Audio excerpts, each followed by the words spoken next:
Hello everyone and welcome to Big Rock Moto. Thank you so much for tuning in today. The Honda NX500, ever since Honda introduced this bike as the CB500X around a decade ago, they have been moving it closer and closer into the adventure bike territory. So let's just talk about what is new with the NX500 versus the outgoing CB500X. So what do you notice right away?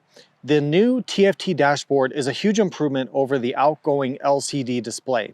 So that's new. Obviously, we have new styling, especially in the front end and the headlight area.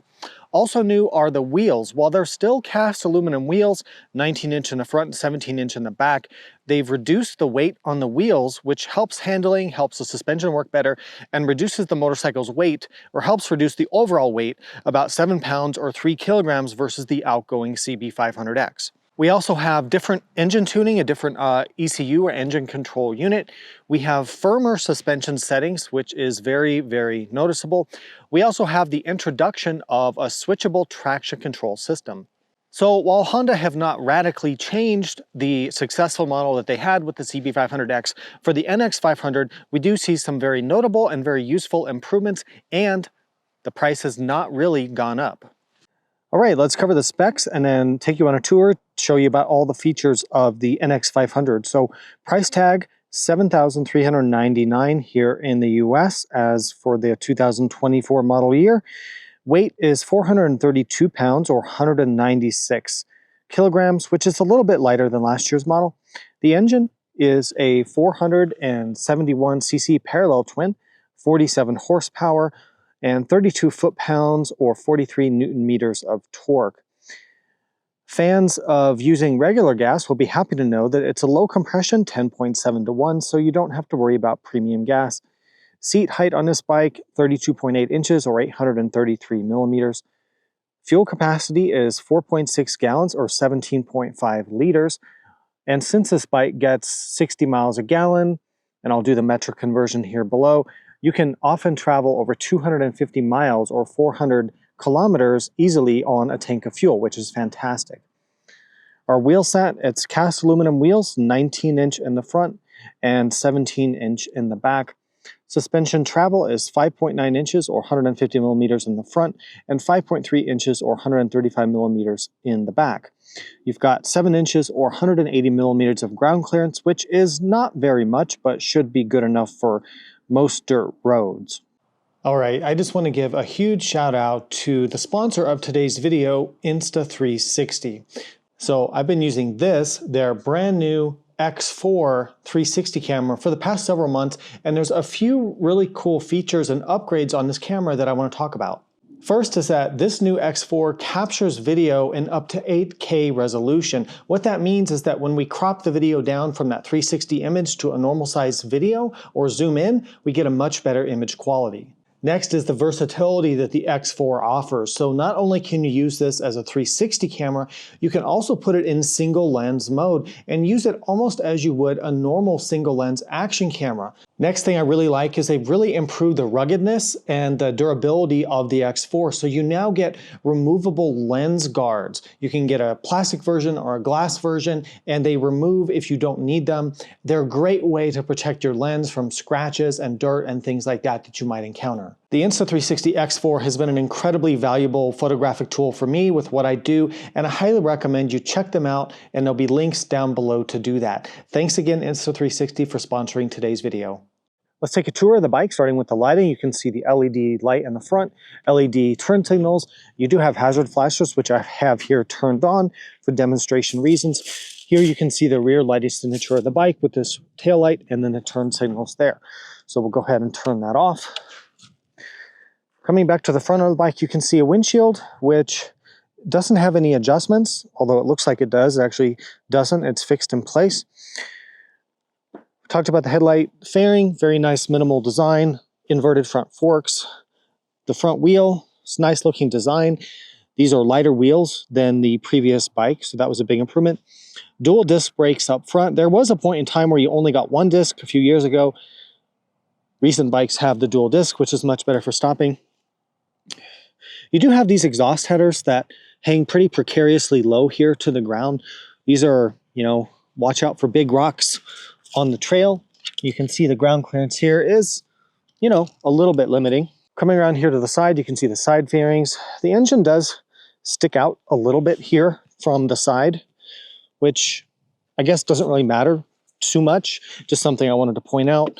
Past the foot pegs are not very good for off-roading. They're very skinny. They have this rubber on them, and it's just not a good off-road setup. So if you're doing off-road, you're going to want to change those out. But for road riding, of course, they're fine. Brake lever, the exhaust. We've talked about how this heat shield really interferes with your boot if you're trying to stand up on the bike. I like that you have removable passenger pegs, although this does hold the exhaust, but at least you have, in case this were to get damaged, you could replace this instead of having to, you know, instead of having like damage to the frame itself if that was not bolted on. So I do like to see that. You can see the trellis frame coming around here to the back. The seat, which is pretty comfortable, pretty wide and supportive. Grab handles in the back, dual exhaust outlets.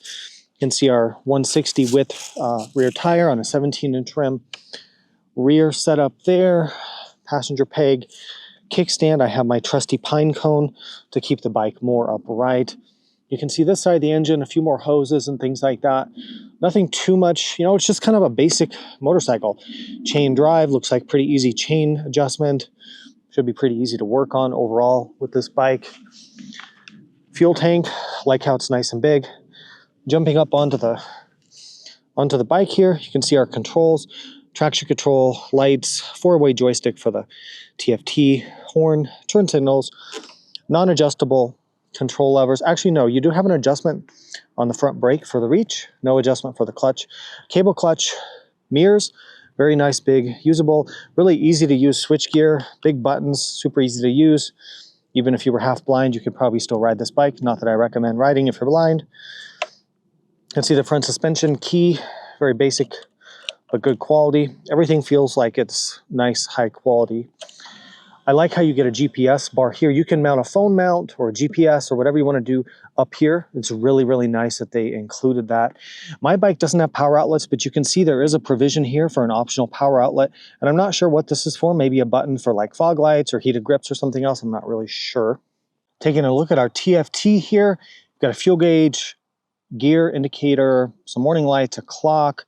Got more gauges down here. If I turn the bike, well, let's see. One thing I will note is that this joystick is a bit small. With gloves on, it's a bit like finicky to use. It's not too bad. You do get used to it. If you go up and down with the joystick, you can see here you can scroll through different readings on the bottom of the screen, which is fine. And then if you click right and left, you can go in here and see your other trip data. You can also, this is also how you would access your settings menu. If you go into the settings menu here, we can change our, you know, shift points, the auto resets, a display setting. I have it on the black background. You can change that. You can also have change the favorites that you want to see on the screen. You can set up different things in here. Pretty basic. You can see some maintenance information. Pretty easy to use screen. I really do appreciate that. There's a couple different display types. There's actually 3. There's bar, circle, and simple. So I like to use the circle, but I'll show you here the bar. So we'll go back here to that. You can see that display. Go back in here, simple. So if I check that one, you're going to get rid of the tack. And so more simple display. I like to use this one here. That's my favorite, circle. I have to say this TFT is a huge improvement over the LCD on the previous bike, which was one of my only things I didn't like about the previous bike. It was very hard to read. Now we've got the color TFT, and although it's a little bit on the small side, it's very legible and very easy to use. All right, riding position, seat height, and the drop and lift test on the NX500. I keep wanting to call it a CB500X because it's been that way for a decade now. They've changed the name. Anyway, seat height, really reasonable. That's one good thing about this bike, 32.8 inches or 830 millimeters. You don't have any adjustments on the seat, but that's fine. So let me show you how this works now. I'm 5'10" or 178 centimeters tall, and I have a 32-inch inseam, and I weigh about 200 pounds or 90 kilograms, depending on how my week is going. So if I can get the bike to stop rolling here, I'll show you the riding position. So it's not it doesn't have the most leg room of any bike out there, but it's okay. You can see the bend in my knee. You know, if you get a taller bike, some of the bigger adventure bikes, you might have something more like that. Whereas the Honda, the pegs are further up and further back. So the ergonomics are a little bit more cramped, but I've still found this to be very comfortable and pretty good room. The reach to the bars is very natural, very upright. Don't really have any issues there. I could do with a little more legroom though at my height.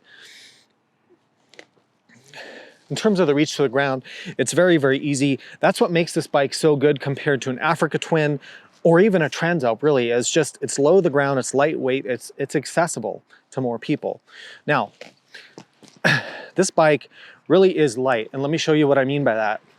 I can drop it all the way like this and lift it up easily, right? I'm not a little bit out of breath, but not too bad. Having a light weight and a pretty low center of gravity on this bike, it really feels much smaller than like an Africa Twin or something like that. So let me gently lower it down to the ground. Now she does fall pretty flat, but it's not too heavy of a bike. So let's go ahead and lift her up.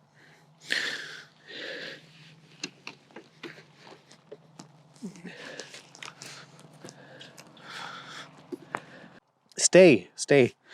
Now, as far as adventure bikes go, that's pretty good. That's not bad at all. Of course, if you're gonna do that, you probably wanna get some crash protection, but that's a story for another day. Okay, let's do 0 to 70 to 0 brake test, acceleration and brake test. Okay, full power.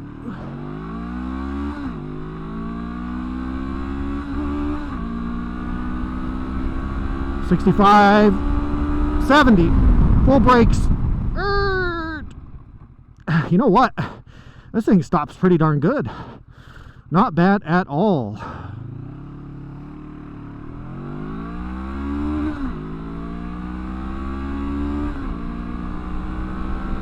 Come on, baby. 70, 70, 70, 70. Okay. Brakes are getting a little overheated, but, you know, this is not a track bike. It's not meant to... Ooh. Something smells like it's burning. I think I burned the brakes a little bit, but that's okay. That's why we do testing. It's not a track bike, so I thought that was actually pretty good. All right, riding the NX500 out here on the open highway. Gets up to speed very nicely, very, very smooth, very comfortable. Cruising at 65, 70 miles an hour. A little bit of buzz through the bars, but not too bad. Just a little bit of buzziness. The wind protection is actually very good.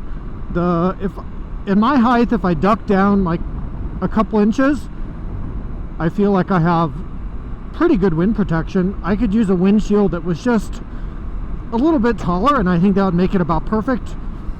But pretty good wind coverage here. I feel very comfortable in terms of the seating position, the seat, the handlebars, everything like that.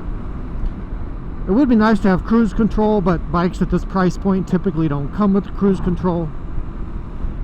Passing power, especially if you downshift, is very, very good. 50 to 70, no problem. I'm at 5,000 RPM at 62 miles an hour or 100 kilometers an hour. So there's a gauge of kind of your RPM.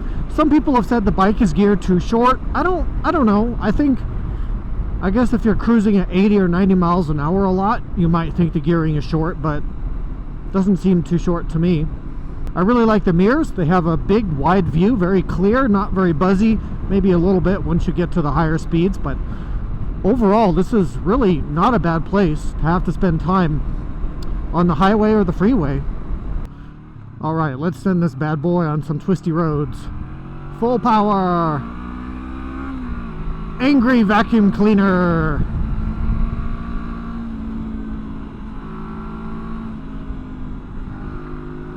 Woo!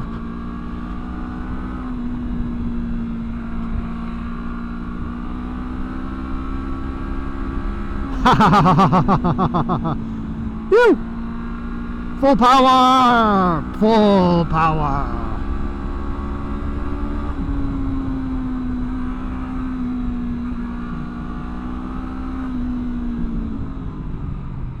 Alright, so what do we notice riding it like this? And most people aren't going to ride the bike this aggressively, but I will. come on.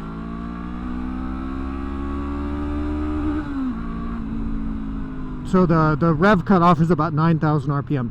Okay, so the suspension is kind of bouncy and kind of budget, but it's not too bad. It's pretty good control. The brakes, we'll test it in a second. They're okay. The acceleration is decent. The engine is a little buzzy and it doesn't have a very good sound. It sounds like an angry vacuum cleaner. It has enough power to be fun and engaging to ride, even for me as a more experienced rider. And it's nice. It's fun. It's enough for most people in the kind of riding that most people do, right?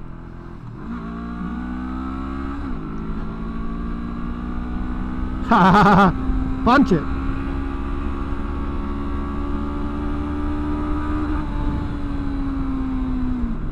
You know, even at redline, the motor has just a tiny bit of buzziness, but not bad. It's not bad at all.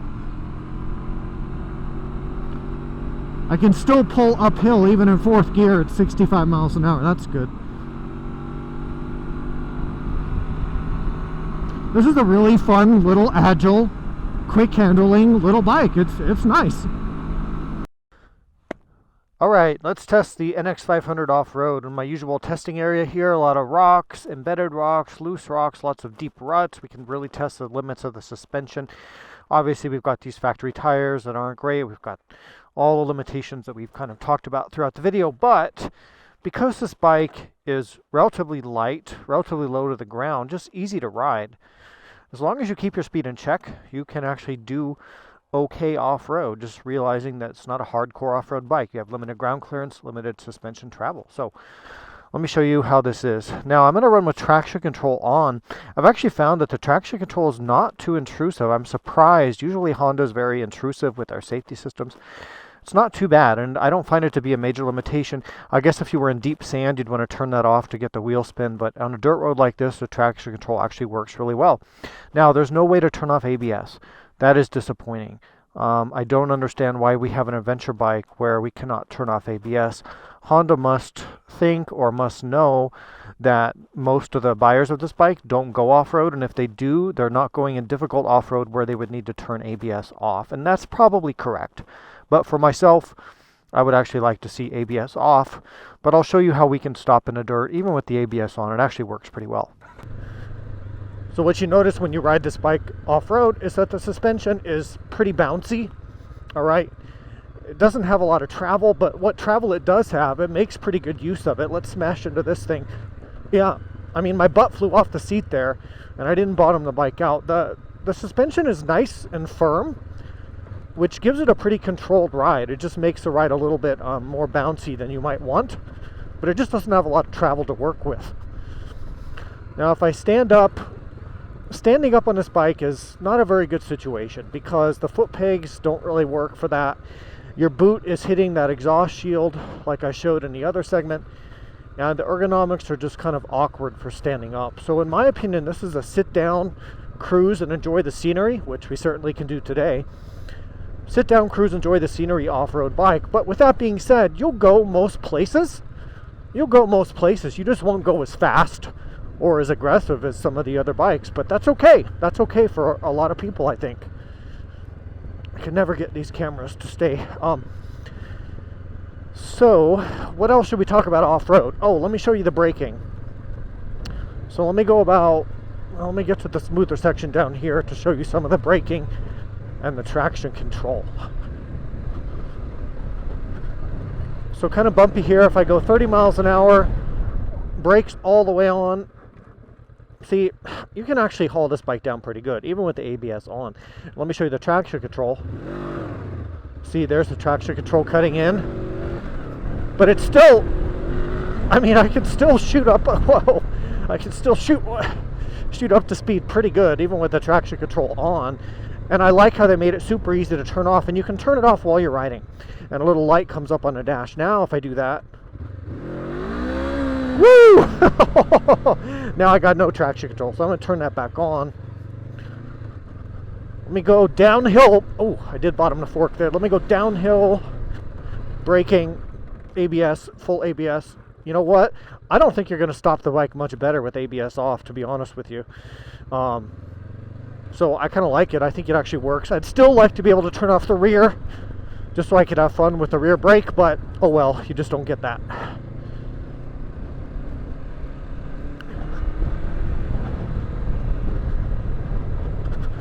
Just cruising along, being mindful. Once we get down here to this, man. Okay, now we can send it off a little bit. Woo! 60 miles an hour, baby. Send it. Whoa, brakes, brakes, brake, brake, brake, brake, brake. Okay. Actually, this is a pretty fun little bike. It has enough power to be fun. And I think this is really good for beginner to intermediate riders who want to do some off-road exploring. And the suspension is better than you think. It's actually better than you would think. Full brakes again, ABS. Not bad. Good little bike. All right, so what are the things that I don't really like about the NX500, or things that I think they could improve? First is I would like to see a switchable ABS. I know that most people are not hardcore off-roading the NX500, and the ABS that this bike has actually works pretty well in the dirt, as we've shown. I would like the ability to turn off the rear ABS. Since they have given us the ability to switch off the traction control, it would only make sense to do that for the ABS as well. Another thing I don't like, and there's really not much to complain about with this bike overall, I have to say, the ergonomics for standing for off-roading are a bit awkward. The pegs are too high, the bars are too low and too far back, and it just feels awkward when you're standing up if you're doing any sort of significant off-road riding, which again, I know most people probably aren't. A couple other things kind of goes without saying. The ground clearance, you know, it's a bit limited there. The suspension travel's a bit limited. Also, the engine, while it performs extremely well and probably will go a million miles without ever breaking down because it's a Honda and it's in a low state of tune, low compression and all that, it just has a bit of a boring character, and I often like to say that it sounds like an angry vacuum cleaner. Just if you ride some of the competitors out there with different crankshaft arrangements, they can sound quite a bit better than the kind of boring sound you get out of the Honda 500 engine. All right, so what are the main competitors to the NX500, and should you buy this versus something else? Now, while I can't go into all the bikes out there that you might be looking at, and some people give me really weird like A and B questions, like should I get an NX500 or a Super Tenere 1200 that's 3 years old? You know, I'm only going to compare it to bikes that are like really similar. So versus Honda's own Transalp. So I think here's the deal with this bike. Like if you're looking at the Transalp or maybe a v-strom 650 or something in that range, that price range, that size, but you want something like just a little smaller, a little lighter, a little more affordable, and you're willing to give up a little bit of performance, then this is your bike right here, right? So it's like a scaled down Transalp. In fact, it reminds me a lot of the Transalp, just scaled down to like 70%. Kawasaki's KLR 650. The KLR, even though it's been updated for the 3rd generation with fuel injection and new bodywork, I mean, I'm sorry for the KLR to say this, but there's not really any comparison. This is so much better. Like this is 6 speeds, you know, twin cylinder motor. This is lighter. This is 30 to 40 pounds lighter than a KLR 650. How is that a thing? I mean, crazy. I have a KLR actually in the garage right now for long-term testing. And while I like it, and the KLR is a little better off-road with the suspension, a little more suspension travel, the more and the ergonomics on the KLR are a little better for tall people, a little more room in the cockpit, the leg room, a little better off-road. Overall, this Honda is such a nicer, smoother, better to ride motorcycle. So there's my thoughts on that. What about versus the Royal Enfield Himalayan 450? I mean, okay, we're getting back into that single cylinder like we are with the KLR. You know, this is the twin cylinder, it's smoother. This is the more, I would say the Himalayan is that rugged off-road machine, 21-inch front wheel, long travel suspension. The motor, I mean, this has more power, this is much smoother, this is a better highway bike. So those are the trade-offs there. Also, maintenance is going to be much less often with the Honda than with that Himalayan. So Himalayan off-road, NX500 more on-road. KTM 390 Adventure. You know, yeah, and not the new one that's coming out in 2025, but the existing one, and I'll put a photo here just so we're clear which one I'm talking about. Yeah, that 390 is pretty good. That 390 is lighter, significantly lighter than this. It's fun on the road, sportier, but it's a single cylinder. It doesn't have the refinement in the engine that this does. Off-road, it's hard to say. These are, maybe the KTM's better off-road because it's lighter. If I had to choose one or the other, I'd probably go with the Honda versus the KTM. What about a v-strom 650 by Suzuki? So you can still get the 650 v-strom. It's a V-twin engine and a little bit closer in price to this than the 800 v-strom, although it is more expensive than this. The v-strom is like this bike, but like pumped up like 20%, right? More power, a little bit more capability, more features, although it is getting a bit long in the tooth. I think you should look at that, but this is significantly lighter and a bit easier to ride, a bit lower to the ground. But if you want something like this with a bit more power and you like a V-twin motor, you should look at the v-strom 650. All right, so final thoughts on Honda's updated NX500. I think that for $7,400, this is a pretty fantastic motorcycle. It's accessible, it's easy to use, it's comfortable. You can do some off-roading, although don't get extreme. It's comfortable for touring, long distance riding. It'll go 100 miles an hour if you really want to. It's got the Honda reliability. It just plain works. It just plain makes sense. And while it's not built for those hard charging off-road riders or for riders looking for the ultimate touring comfort with something more like an Africa Twin or a Goldwing, this bike finds that nice middle ground at a really nice price point with the legendary Honda reliability. And this bike gets 2 huge thumbs up from me. So consider supporting Big Rock Moto. There's ways to do that down below. You can bookmark my link tree for my affiliate links when you're shopping. I would really appreciate that. Other than that, thank you so much for watching. Ride safe. I'll see you out there.